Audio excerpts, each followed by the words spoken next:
पुण्यामध्ये प्रभाग 41 मध्ये शिंदेंच्या शिवसेनेचे शहर प्रमुख नाना भानगिरे यांच्या प्रचाराचा जोरदार धडाका पाहायला मिळतोय।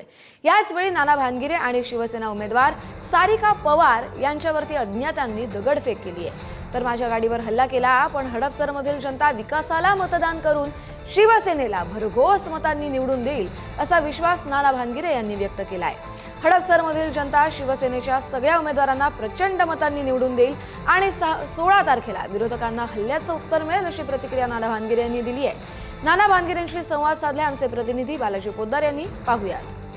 महापालिका निवडणुकीच्या प्रचाराला सुरुवात झाली आहे। प्रभाग क्रमांक 41 मध्ये नाना भानगिरे यांच्या नेतृत्वाखाली एक पॅनल सक्षमपणे लढते। मात्र काल नाना भानगिरे यांच्या गाडीवर सुद्धा दगडफेक झाली। नाना, एवढे लोक विरोधक भेटतात का तुम्हाला?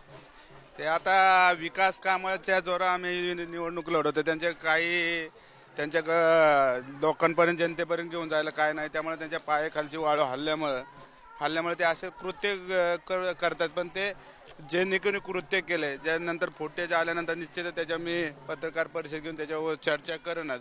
परंतु जो आमचा शिवसेनेचे चारही उमेदवार आहे, स्वातंत्र्य टकले, मच्छिंद्र दगडे, सारिकाताई पवार, हे निश्चितच त्या भागामध्ये चांगलं काम करते। शिवसेना पक्षाचा या प्रभाग क्रमांक 41 मध्ये अतिशय चांगलं काम आहे, त्यामुळे निश्चितच जनता आमच्यावर खुश आहे।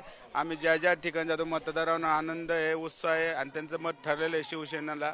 त्यामुळे सगळ्या विरोधकांच्या पायाखालची वाळू हल्ल्यामुळं त्यांच्या काहीच भांडवल नसल्यामुळे अशा प्रकारचं कृत्य करतात। त्यांच्या कृत्याचा आम्ही पहिल्यांदा जाहीर निषेध केलेला आहे। जे काय फुटेजमधून येईल त्यानंतर निश्चितच पत्रकारांशी प्रेस घेऊन संवाद साधून। व्हिडिओ जर्नलिस्ट निखिल करंदीकर सह बालाजी पोद्दार, पुढारी न्यूज, पुणे।